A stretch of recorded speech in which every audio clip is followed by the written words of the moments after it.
পৃথিবী বড় স্বার্থপর, দুনিয়া বড় স্বার্থপর। দুনিয়া কাউরে জায়গা দেয় না, দুনিয়া কাউরে জায়গা দেয় না। এত মজবুত পাইলিং করে যেই বিল্ডিং বানাইলাম, দুনিয়া তারে থাকতে দেয় না। যা বেটা যা, যা তুই লাথি দিয়া বাইর করে যা, কবরে যা, কবরে যা। দুনিয়া কাউরে থাকতে দেয়।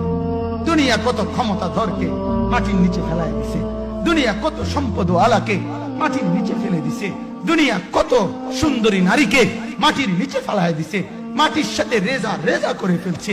আজ আর চেহারা নাই, আজ আর রূপ নাই, আজ আর যৌবন নাই, আজ আর ক্ষমতা নাই। এমনও বাদশা ছিল পৃথিবীতে যার হাতের আঙ্গুলের ইশারায় মানুষের গর্দান উড়াইয়ে দিত, যার হাতের ইশারায় উঠত মানুষ, বসত মানুষ। আজ বাদশারা নাই, আজ সম্পদওয়ালারা নাই, আজ মালওয়ালারা নাই। দুনিয়া কাউরে থাকতে দেয় না, কাউরে না দোস্ত, কাউরে দেয় না। দুনিয়া দাদারে আমার থাকতে দেয় নাই। আমার দাদারে আমি দেখছি, আজ আমার দাদা নাই। আমার নানারে আমি দেখছি, আমার নানা নাই। আমার দাদিরে আমি দেখছি, আমার দাদি নাই। আমার নানিরে আমি দেখছি, আমার নানি নাই। আমার বাবারে আমি দেখছি, 14 লক্ষ টাকা বাবার পেনশনের আমি সব ডাক্তারের পিছনে খরচ করে ফেলছি, বাড়ির ফসলের জমি বিক্রি করে ফেলছি। আমার বাপ যেন না মরে বারবার বারবার হসপিটালে নিছি, কিন্তু দুনিয়া আমার বাপকে থাকতে দেয় নাই। আমার বাপ কবরে চলে গেছে, দুনিয়া কাউরে থাকতে দেয় না, কাউরে না, কাউরে না, কাউরে না, কাউরে না।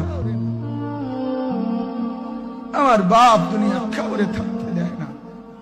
তুমি থাকবা না, তুমি থাকবা না। দুনিয়ার ধোকায় পড়ো না বাপ, দুনিয়ার ধোকায় পড়ো না।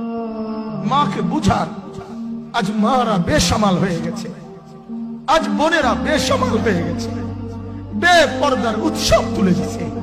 এটা যেন আল্লাহর সাথে যুদ্ধ করছে।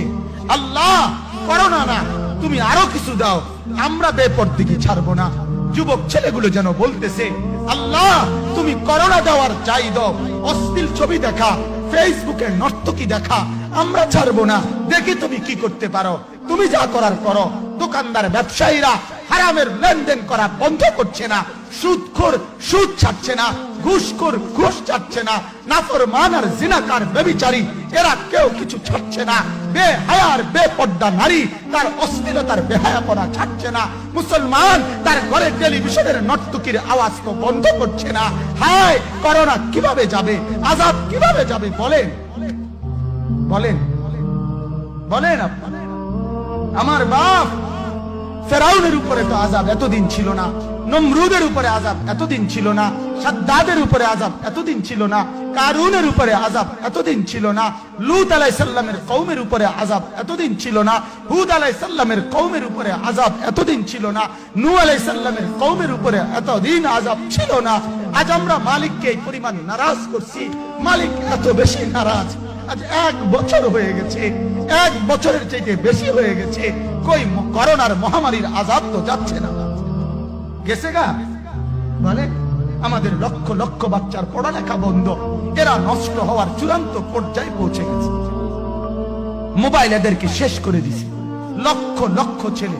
গতকালকে এক মা আমার আত্মীয় ফোন দিয়া বলতেছে, সকাল 10টায় বাচ্চাটা ঘর থেকে মোবাইল লইয়া বাইর হইছে, রাতের 10টায় মা তারে ফোন দিয়া বলছে, বাপ ঘরে আসতি না, ভাত খাইতি না। বাচ্চা তারে বলতেছে, তোমার অসুবিধা কি, তোমার সমস্যা কি? মা এই কথা বইলা কায়দা দিছে যে, শোনেন হুজুর কদ্দুর দোয়া করো। এক বাচ্চা, এক ছেলে, সে যদি তার মাকে কথা বলতে পারে, তার মানে গুনাহ তারে এত মজা দিয়া দিছে, ফেসবুক তারে এত মজা দিয়া দিছে, ইউটিউব তারে এত মজা দিয়া দিছে, নর্তকী তারে এত মজা দিয়া দিছে, গুনার দৃশ্য তারে এত মজা দিয়া দিছে, সে মাকে ধমক দিচ্ছে। রাত 10টা বাজলে কি হইছে, রাতের 3টা পর্যন্ত দেখলে তোমার সমস্যা কি? আমার আখিরাত আমি নষ্ট করলে তোমার অসুবিধা? আমার